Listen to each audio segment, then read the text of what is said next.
Assalamualaikum warahmatullahi wabarakatuh.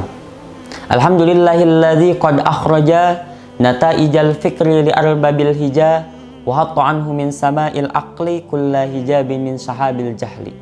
Rabbi shrahli sadri wa yassirli amri wahlul uqdatam min lisani yafqahu qawli, amma ba'du.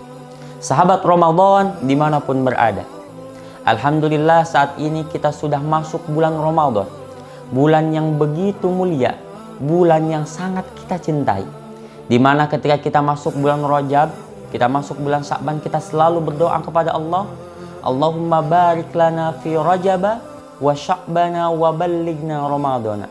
Allahumma ya Allah barik lana, semoga Allah memberkahi kami di bulan Rajab, di bulan Sya'ban, dan semoga Allah sampaikan kami di bulan Ramadan. Ini merupakan tanda rasa kita rindu kepada bulan Ramadan. Kita ingin berjumpa dengan Ramadan. Kenapa kita rindu dengan Ramadan? Karena kita kenal dengan bulan Ramadan. Tak kenal maka tak sayang maka tak cinta maka tak rindu. Maka ketika seorang rindu, maka karena dia kenal dengan Ramadan. Jika dia tidak rindu, maka dia tidak kenal dengan Ramadan. Dia menganggap Ramadan seperti bulan-bulan biasa, seperti Januari, Februari, Maret, April, Mei, Juni, Juli, Agustus, September, Oktober, November, Desember. Sama seperti bulan-bulan yang lain. Tapi kita rindu dengan Ramadan karena kita kenal dengan Ramadan. Di mana di dalam bulan Ramadan banyak sekali kemuliaan-kemuliaan. Di bulan Ramadan, manakala Allah Subhanahu wa Ta'ala menurunkan wahyu pertama kali di bulan Ramadan. Inna anjalnahu fi lailatul mubarakah. Di bulan Ramadan merupakan bulan yang sangat mulia, di mana di dalam bulan Ramadan terdapat satu malam yang lebih baik dari 1000 bulan. Di mana di dalam bulan Ramadan merupakan bulan yang Allah muliakan, bulan satu-satunya yang Allah sebutkan di dalam Al-Quran.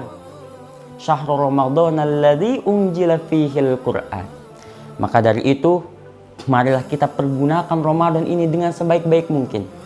Makanya kita ibadah-ibadah yang sunnah, ibadah-ibadah yang wajib harus kita kerjakan, wajib kita kerjakan.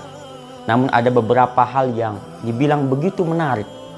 Ketika seorang masuk bulan Ramadan, banyak sekali pertanyaan-pertanyaan yang mungkin ini sering ditanyakan oleh orang-orang, oleh masyarakat muslim pada umumnya. Bagaimana ketika seseorang setelah selesai sholat tarawih, kemudian ditambah dengan witir? Pertanyaannya adalah bagaimana ketika dia ingin melakukan sholat tahajud, apakah dia harus mengulangi witirnya? Padahal dia sudah melaksanakan witirnya pada sholat tarawih. Ada lagi yang bertanya, bagaimana ketika saya puasa di bulan Ramadan kemudian saya menangis? Apakah saya batal puasanya? Ini pertanyaan yang sangat lucu sebenarnya. Ya batal puasanya kalau menangisnya itu sambil makan nasi goreng. Kalau tidak ya tidak batal. Ini menandakan apa? Ini menandakan bahwasannya ketika seseorang masuk di bulan Ramadan, hal-hal yang sunnah ia ingin lakukan, ia ingin kerjakan. Bahkan hal-hal yang makruh ia ingin tinggalkan. Yang mendekati makruh pun dia takut untuk meninggalkannya. Dia takut untuk mengerjakannya. Ini menandakan bahwasanya ketika dia masuk bulan Ramadan, hal-hal yang sunnah saja dia tekuni, dia laksanakan. Hal yang makruh pun dia takutkan, takut untuk mengerjakannya. Tapi di balik itu ada hal yang sangat kita sayangi. Di mana ketika seorang bertanya hal-hal demikian, tapi di samping itu hal-hal yang wajib, hal-hal yang haram malah dia kerjakan. Bagaimana contohnya? Ketika seseorang menanyakan bagaimana ketika saya sholat witir, ketika selesai tarawih kemudian saya akan melaksanakan sholat tahajud, apakah melakukan witir kembali atau tidak? Tapi di samping itu banyak sekali orang-orang, banyak sekali wanita yang membuka auratnya. Padahal membuka aurat tersebut adalah hal yang diharamkan.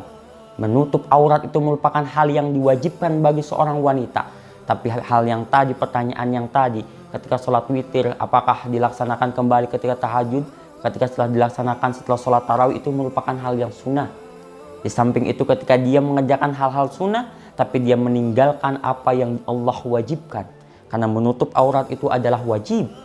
Kemudian lagi di samping seseorang menanyakan apakah ketika saya berpuasa di siang hari menggosok gigi apakah itu batal atau tidak. Di samping itu banyak sekali orang-orang yang mengerjakan amalan-amalan haram. Bahkan ketika dia menunggu waktu-waktu untuk berbuka puasa, dia malah melakukan hal-hal yang riba. Dia malah melakukan hal-hal yang Allah larang, melakukan judi baik itu online ataupun offline.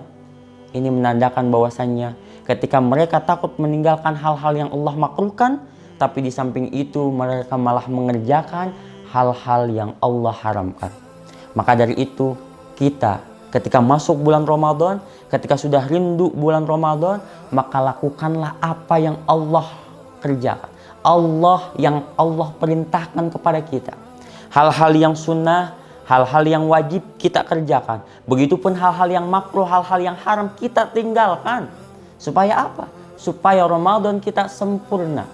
Ketika Allah Subhanahu wa taala berfirman di dalam hadis qudsi, "Kullu amal ibni Adam lahu illa siyama fa innahu li wa ana ajzi bihi." Kullu amal ibni Adam, seluruh amal ibadah anak Adam lahu untuknya. Illa siyama, kecuali puasa, kata Allah.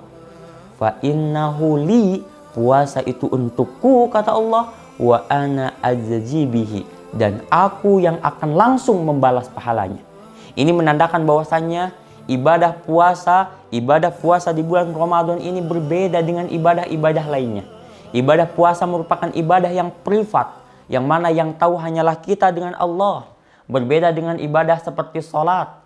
Ibadah sholat itu merupakan ibadah yang memang berinteraksi dengan orang lain. Ibadah yang menganjurkan kita untuk berjamaah, otomatis itu langsung melaksanakan secara sosial. Ibadah dengan orang lain, dan orang lain pun tahu bahwasanya kita sedang sholat. Begitupun dengan zakat. Ibadah zakat pun sama. Kita berinteraksi sosial dengan orang lain. Antara si pemberi dan si penerima zakat bertemu, maka itu ibadah zakat. Kemudian ibadah, apalagi ibadah untuk naik haji, umroh. Apalagi itu bertemu interaksi sosial seluruh umat muslim yang ada di dunia. Namun ibadah puasa yang tahu hanyalah Allah dengan kita, karena ini ibadah privat. Ketika kita melaksanakan ibadah puasa, walaupun keadaan badan kita lemah, letih, lesu, letoy dan lain sebagainya, tapi di samping itu tidak tahu bahwasanya orang tersebut ibadah puasa atau tidak. Apakah orang tersebut sedang mengerjakan hal-hal yang berat atau tidak? Bisa jadi orang tersebut melakukan pekerjaan yang berat tapi dia tidak berpuasa. Ada lagi orang yang terlihatnya segar, melakukan aktivitas seperti biasa. Kita tidak tahu apakah orang tersebut puasa atau tidak. Bisa jadi orang tersebut walaupun semangat dan lain sebagainya, olahraga, rajin membaca Al-Quran, ibadah lainnya dilaksanakan, tapi siapa yang tahu bahwasanya dia sedang berpuasa. Ini menandakan bahwasanya puasa hanya kita yang tahu dan Allah lah yang tahu. Maka dari itu kenapa Allah mengatakan li, untukku, kata Allah. Ini menandakan bahwasannya euforia puasa itu merupakan euforia yang sangat berkesan, yang sangat privat. Allah yang langsung akan membalasnya. Berapa pahalanya? Apakah 1 juta? Apakah 100 juta? Apakah 1 miliar? Tidak disebutkan oleh Allah. Kenapa tidak disebutkan oleh Allah? Saking besarnya pahala puasa. Kata Allah, pahala puasa Ramadan, aku yang akan langsung membalas pahalanya. Kenapa? Saking besarnya pahala puasa. Oleh karena itu marilah kita sama-sama untuk menekuni ibadah-ibadah di bulan puasa ini. Jangan sampai kita meninggalkan euforia ibadah puasa ini. Bulan Ramadan ini, yang mana bulan Ramadan ini merupakan bulan yang satu-satunya Allah muliakan. Bulan yang sangat dimuliakan oleh Allah. Dan jarang sekali kita bertemu dengan Ramadan. Euforia bulan Ramadan ini jika diibaratkan seperti euforia 17 Agustus.